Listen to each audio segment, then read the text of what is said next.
மன்னார்குடி ரயில் நிலையத்தில் சிங்கப்பூர் தொழிலதிபரை கடத்தி பணம் நகையை கொள்ளையடித்து சென்ற மர்ம நபர்களை போலீசார் தேடி வருகின்றனர்.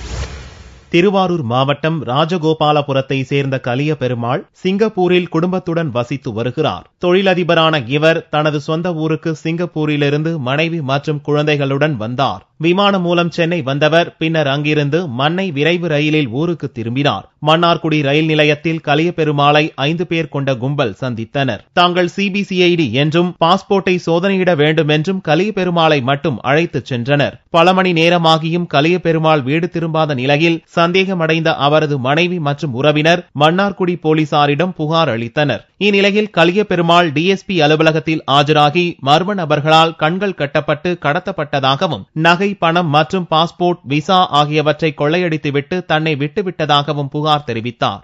6:30 மணிக்கு ட்ரெயினை விட்டு இறங்கி வந்தவொடனே என்னை கடத்திக்கிட்டு போனாங்க. தவிர காரில் கடத்திக்கிட்டு போய் இருந்த பொருள், காசு, பணம், அனைத்து நகை, போனு, பேனா அனைத்து உள்ள உயர்ந்த பாருங்க அனைத்தையும் எடுத்துக்கிட்டு 13 நேரம் அவங்க வச்சிருந்து அதன் பிறகு இரவு 9 மணி அளவில் தஞ்சாவூர் ரோட்டில் பஸ் ஏற்றி விட்டாங்க.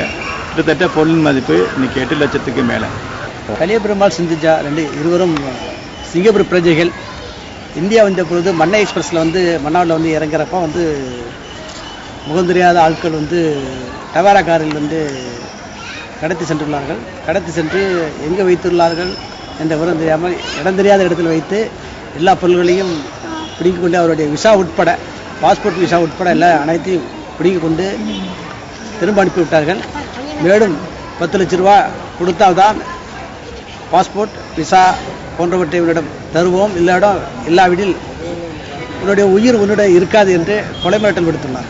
சிங்கப்பூரில் ஏற்கனவே கலிய பெருமாளிடம் வேலை பார்த்து வந்த வடுவூர் நெய்வா சாலையைச் சேர்ந்த வாலிபர் இக்கடத்தல் சம்பவத்தில் ஈடுபட்டிருக்கலாம் என்ற கோணத்தில் போலீசார் விசாரணை நடத்தி வருகின்றனர்.